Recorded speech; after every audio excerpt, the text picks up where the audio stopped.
I'm Clint. And we have a bunch of movies that we're going to be reviewing for you tonight. We have about 5. We have Morning Glory, and we have Unstoppable, and we saw Due Date, and you saw Megamind. And Skyline. Yes. We've got a few to talk about tonight, and we'll start off first with Due Date. That is the, as I read the synopsis here, Due Date by Warner Brothers, directed by Todd Phillips of The Hangover fame. Uptight, type A workaholic successful architect Peter Hyman, played by Robert Downey Jr., is an Atlanta architect in Atlanta on business and is rushing home by plane to Los Angeles to see his wife who's giving birth. Unfortunately, he gets kicked off the plane by Ethan Tremblay, played by Zach Galifianakis, whatever his name is, in Atlanta, and so they have to take a cross-country car trip to get back home to Los Angeles, and the mayhem ensues along the way. So that's the synopsis of the movie. What's your take on it, Brittany? Well, I thought it was hilarious. It was such an awesome movie. Those guys, they did not get along at all, and it was just hilarious. Well, I put it up there as a Planes, Trains, and Automobiles meets The Hangover, and it's very much in line with some of the kind of shock and awe, kind of gross humor in some parts, and a lot of it's just purely embarrassing and that kind of thing. Definitely a Planes and Trains in terms of the what's his name, Robert Downey Jr.'s character Peter is kind of the straight man. All the things happen to him, whereas Zach Galifianakis basically turns him into the patsy for all his inane ineptitudes. So it's a good movie. It's funny. It's definitely got some crude humor. It's in the level of a PG-13 high R kind of movie. But if you're looking for some good comedy, it's one of those movies to see. Definitely. What kind of grade would you give it? I'd give it an 89. An 89? I gave it a 90. So there you go. All right, now we'll move on to our second movie of the week. And since we're doing the older movies, we'll go with Megamind because that's been out for a week as well. And that is the Will Ferrell, Tina Fey, Jonah Hill, Brad Pitt, and David Cross animated movie from DreamWorks.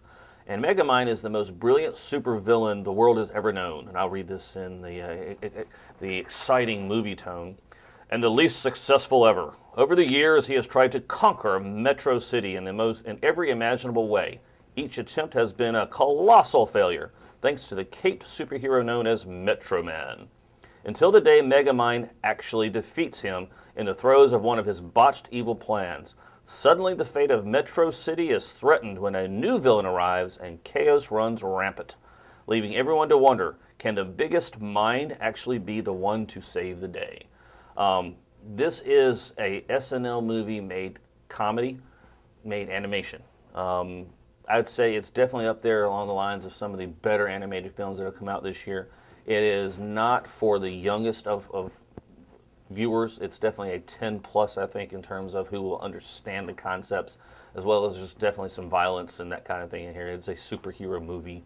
But overall, I'd say it was a good, entertaining flick. If you see it in 3D, go ahead and pay the premium and you'll enjoy it. But I saw it without the 3D and enjoyed it just as well as if not. So, good movie, good entertainment film. I'd give it a 92 out of 100. So. That's great. Are you ready to do Morning Glory? Okay. Okay. Morning Glory is about a hotshot television producer who is set the challenge of reviving a struggling morning show program despite the constant feuding of its high-profile anchors. And this movie was hilarious. It was better than I thought it was going to be, actually. And Rachel McAdams and Harrison Ford were in it, and Harrison Ford did an amazing job. And he was like the most stuck-up anchor in the world. He was a news anchor. And this morning show is kind of like our morning show, and it's a talk show. And he was just not happy about that at all. And so Rachel McAdams' character kind of had to switch him over and get him to do that, and which was a very hard task. And it reminded me a lot of WHIG. It really did, except for my dressing room doesn't have a fruit basket in it. But, just kidding. But anyway, it was a great movie. Well, you came out of it liking it quite a lot, as did even Herb, who saw it with you. And I don't know that he got the analogy of the, I guess you'd say, cluttered studio sometimes that occurs around here. But what would you give it as a score? I'd give it a 95. Wow, you liked it a lot. All right. And we had this discussion before. Is it a chick flick? Is it more just a good comedy? It's more of just a good comedy. Okay. All right. Moving on, we're going to do a commercial here in just real quickly, and then we'll be back with our last two movies. We appreciate you watching us here on Box Office Chatter on WHIG TV, and we'll see you in just a moment.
Back to Box Office Chatter with our final two movies. And Brittany, what was this train thing you saw last night? I saw Unstoppable, which is a drama about a runaway train carrying a cargo of toxic chemicals. Pits an engineer and his conductor in a race against time. They're chasing a runaway train in a separate locomotive and need to bring it under control before it derails on a curve and causes a toxic spill that will disseminate a town. Disseminate a town. Decimate? Yes, that's what I meant. Anyway, and the whole movie was just the train, really. It was very suspenseful, but parts of it were just like, anything else gonna happen? It's kind of boring. And Denzel Washington was in it, and he didn't really do anything special. I mean, he wasn't that good in it. But it was a very good movie. But Chris Pine, the other guy who was the conductor, He was awesome. He was kind of more of the action-y star in this film. Mm-hmm. I saw a kind of a one-sentence review of the movie that said it's Lethal Weapon meets a train, and I'm like, well, Lethal Weapon was all about karate, kung fu, bad guys, drugs, and this had nothing to do with that, so I don't quite get that analogy. But it is kind of a buddy guy movie in that regard. These two guys who aren't exactly best friends, I guess, as the movie starts. Right. So, I did see the last 30 minutes of it. It is full of suspense and action, and it is an entertaining film. I would say, it's one of those. If you're going to see it, it's definitely more of a matinee quality type movie, though. So. All right, moving on to the last movie of the night. This is the sci-fi actioner that people have been buzzing about for a while now. This is Skyline from Universal Pictures, starring Eric Balfour, who you may have seen in the TV show Haven on Sci-Fi, Donald Faison, who's Turk from the TV show Scrubs, and David Zayas from Dexter, the Showtime slasher thriller show. After a late-night party, a group of friends are awoken in the dead of night by an eerie light beaming through their window. Like moths to a flame, the light source is drawing people outside before they suddenly vanish into the air. They soon discover an otherworldly force is swallowing the entire human population off the face of the earth. Now our band of survivors must fight for their lives as the world unravels around them.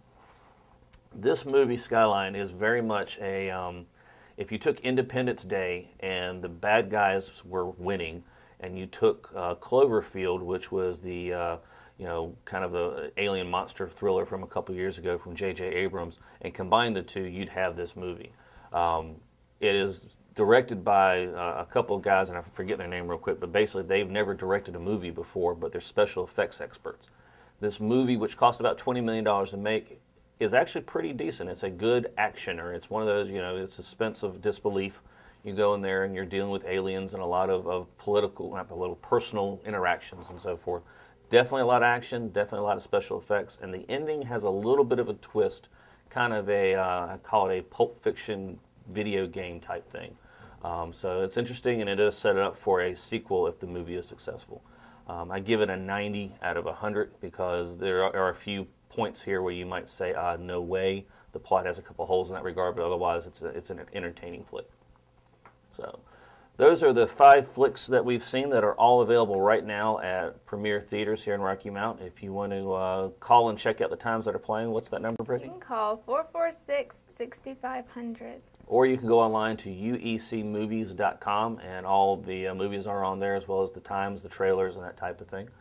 And we are Box Office Chatter here at WHIG-TV. We appreciate y'all watching us this week. For me, Clint, we say goodnight. For me, I say goodnight. We'll see you next time.